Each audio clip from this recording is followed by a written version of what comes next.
반갑습니다. 예수는 빛교회입니다. 오늘은 주를 따라 라는 제목으로 마태복음 16장 13절에서 28절까지의 말씀으로 함께 은혜 나누기 원합니다. 복음서 신약성경 마태복음 16장 13절에서 28절까지의 말씀입니다. 먼저 오늘 본문 함께 봅니다. 예수께서 빌립보 가이사랴 지방에 이르러 제자들에게 물어 이르시되 사람들이 인자를 누구라 하느냐? 이르되 더러는 세례요한, 더러는 엘리야, 어떤 이는 예레미야나 선지자 중에 하나라 하나이다. 이르시되 너희는 나를 누구라 하느냐? 시몬 베드로가 대답하여 이르되 주는 그리스도시요 살아계신 하나님의 아들이시니이다. 예수께서 대답하여 이르시되 바요나 시몬아 내가 복이 있도다. 이를 내게 알게 한 이는 혈육이 아니요 하늘에 계신 내 아버지시니라. 또 내가 내게 이르노니 너는 베드로라. 내가 이 반석 위에 내 교회를 세우리니 음부의 권세가 이기지 못하리라. 내가 천국 열쇠를 내게 주리니 내가 땅에서 무엇이든지 매면 하늘에서도 매일 것이요 내가 땅에서 무엇이든지 풀면 하늘에서도 풀리리라 하시고 이에 제자들에게 경고하사 자기가 그리스도인 것을 아무에게도 이르지 말라 하시니라.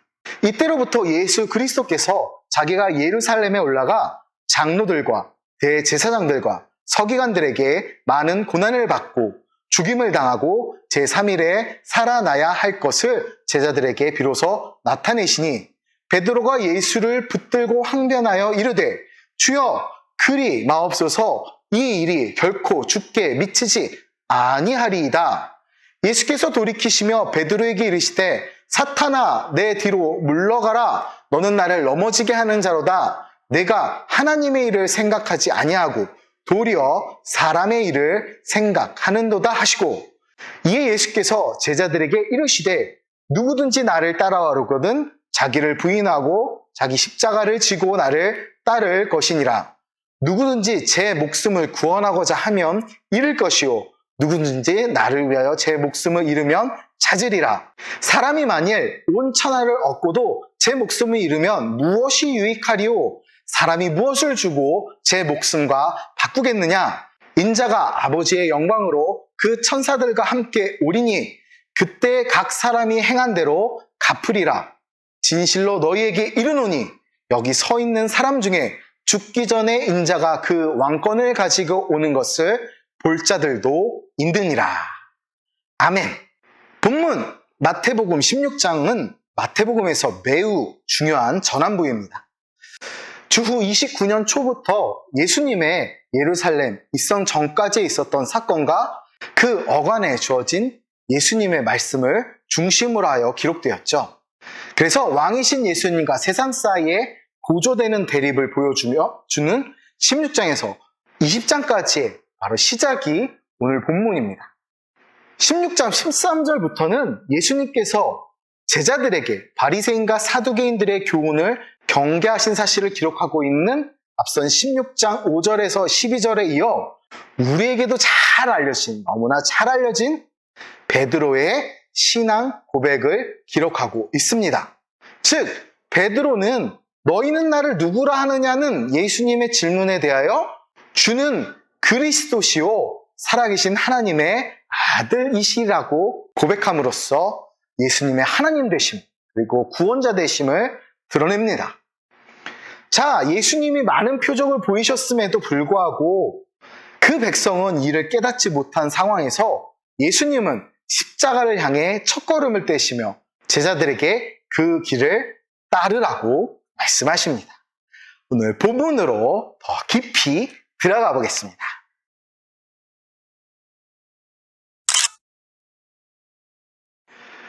오늘 본문 13절에서 20절까지는 우리가 너무나도 잘 알고 있는 베드로의 신앙 고백이 기록되어 있습니다. 이 신앙 고백은 제3차 갈릴리 사역 중인 주후 29년 말 가이사랴 빌립보 지방에서 이루어졌는데 예수님의 메시아 직분이 공개적으로 선포되었다는 점과 또 교회 설립의 토대가 마련되었다는 점, 예수님께 대한 교회의 첫 신앙 고백이었다는 점에서 실로 그 의미가 큽니다. 또한 본문은 예수님께서 약 3년여에 걸친 공생의 사역의 결과를 베드로의 신앙 고백을 통해 정리하시고 예수님의 이 땅에서의 사역의 절정인 십자가 순환 사건을 예고하시는 21절, 그 일대의 전환점을 이루고 있다는 점에서 매우 중요한 의미를 지닌다고 할 수 있습니다. 가이사랴 빌립보, 이 지역은 예루살렘에서 가장 멀리 떨어진 곳으로 예수님은 여기서 십자가를 향한 여정을 시작하셨습니다. 예수님은 먼저 13, 14절에서 사람들이 당신을 누구라고 여기는지 확인하십니다. 그리고 15절에서는 제자들의 생각이 어떤지를 확인하십니다. 사람들의 생각은 어떠했는가요? 예수님을 세례요한, 엘리야, 예레미야나 그저 선지자 중 하나로 인식하고 있지만 베드로는 16절에서 예수님을 그리스도, 하나님의 아들로 바르게 알고 고백했습니다. 즉, 예수님이 모세와 선지자의 글들에 오시리라 예언된 바로 그 구원자이시며 또한 지금도 살아서 역사하고 계신 하나님의 아들로서 하나님과 동등하신 분이시라는 것입니다. 결국 우리가 복음을 믿는다고 할 때 다른 어떤 사실을 믿는 것이 아니라 베드로가 고백한 대로 예수님이 인간의 구원자 곧 그리스도시며 또한 하나님의 아들로서 하나님과 동등하신 분이시라는 사실을 믿는 것입니다. 그래서 요한사도는 요한복음을 기록한 목적에 대해 요한복음 20장 31절 통해 이렇게 밝힙니다. 오직 이것을 기록함은 너희로 예수께서 하나님의 아들 그리스도이심을 믿게 하려 함이요 또 너희로 믿고 그 이름을 힘입어 생명을 얻게 하려 함이니라. 아멘. 그렇습니다. 우리가 반드시 믿어야 하는 복음의 핵심은 바로 우리의 예수 그리스도께서 하나님의 아들이 되신다는 그 사실입니다. 이 사실이 빠진다면 그것은 절대로 복음이라 할 수 없습니다. 이제 17절에서 예수님은 주는 그리스도시요 살아계신 하나님의 아들이시니다라고 고백을 한 시몬, 곧 베드로가 인간의 이성으로 알 수 없는 참 지식을 가졌으므로 그가 복되다 선포하십니다. 또 그의 고백 위에 교회가 세워질 것을 말씀하시지요. 베드로의 고백, 앞서 이야기했듯이 이 베드로의 고백은 복음의 핵심입니다. 우리 모두가 고백해야 하는 신앙 고백입니다. 이 고백을 하는 자들의 공동체가 바로 새로운 이스라엘, 곧 교회입니다. 우리 모두에게 이 고백이 있어야 합니다. 입술로만 되뇌이는 것이 아닌 진심으로 예수님이 그리스도요 살아계신 하나님의 아들이심을 고백해야 한다는 것이죠. 이러한 고백을 드릴 때 어떤 환난과 어려움에도 주님을 따라갈 수 있습니다. 바로 그리스도의 제자, 그리스도의 도를 따라가는 것입니다.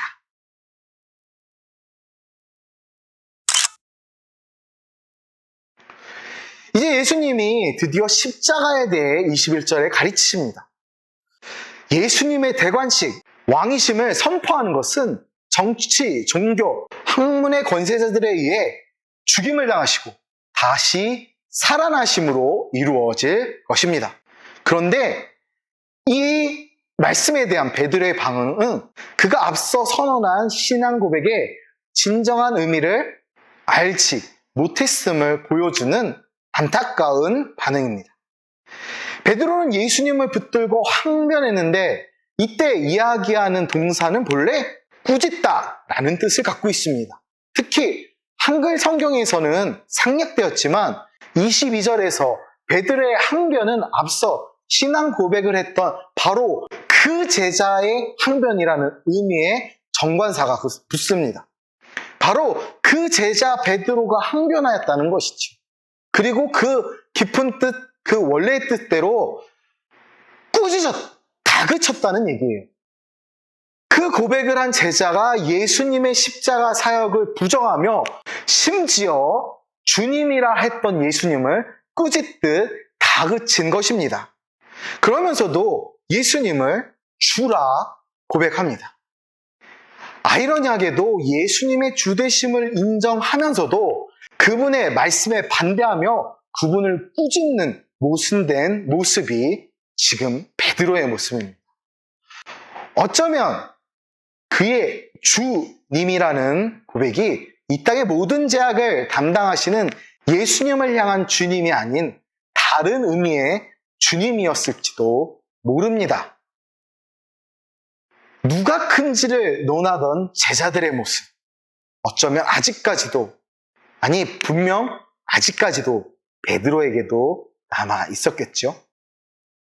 결국 이런 모습 때문에 베드로는 예수님께 굉장히 큰 꾸지람을 듣습니다. 사탄아, 내 뒤로 물러가라. 이런 호된 책망을 듣게 됩니다. 그렇습니다. 하나님의 뜻과 역사를 우리의 생각으로 판단하려 해서는 안 됩니다. 그리스도인은 어떤 말씀이든 믿음으로 순종하기로 결단하는 자입니다.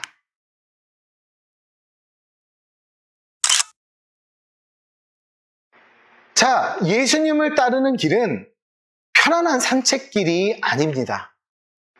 결국 자기 부정과 죽음의 길입니다.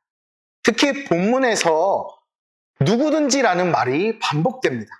그래서 제자도에는 어느 누구도 예외가 없음을 강조하시죠.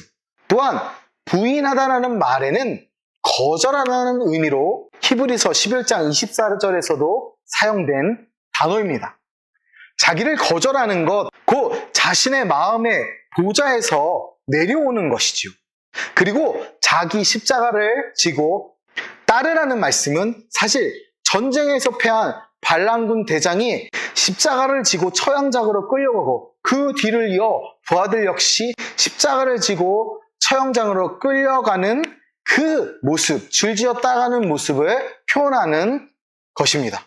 그런데 예수님은 이 십자가의 길이야말로 자기 목숨을 구원하는 길이라 말씀하십니다. 여기에 같은 내용으로 마가복음 8장 35절에서는 나와 복음을 위하여, 곧 예수님과 복음을 위하여라는 표현을 사용함으로써 제자들에게 요구되는 헌신의 대상을 예수님에서 예수님이 전하신 복음으로까지 확장시키셨습니다. 그렇습니다. 예수님의 제자는 눈앞에 보이는 순간의 승리가 아닌 종말의 심판 때 얻을 궁극의 승리를 바라보며 예수님, 주님을 따라가야 합니다. 이후에 예수님의 승리의 영광을 제자들 중 세 사람에게 직접 보여주시지요. 이는 17장 1절에서 9절까지 기록된 변화산 사건을 통해 우리가 기억하고 있습니다. 그리스도인 중에도 제자도를 이야기하면 두려움부터 느끼는 사람이 있습니다. 스스로 그리스도인이라 하지만 그리스도의 도를, 제자의 길을 이야기하면 두려워한다는 얘기지요. 그러나 이 은혜를 입어 올바른 시야를 갖는다면 이보다 더 영광스러운 길은 없음을 깨닫게 될 것입니다.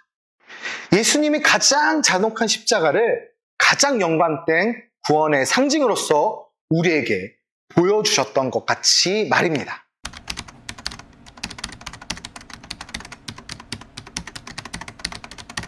그리스도인은 예수님처럼 살다가 예수님처럼 죽기를 원하는 사람입니다. 예수님이 어떤 분인지 바르게 알고 고백하는 것이 중요하지만 우리는 거기서 멈춰서는 안 됩니다. 마땅히 예수님이 가신 십자가의 길을 기꺼이 따라가야 합니다. 성령님을 의지하여 주님을 따라 자기 십자가를 지는 삶을 살아야 합니다. 우리는 그리스도의 제자입니다. 그리스도가 전하시는 진리를 따라 그리스도의 도를 따라 예수님 닮은 교회, 예수님 닮은 그리스도인으로 살아가며 승리하기 원합니다. 감사합니다.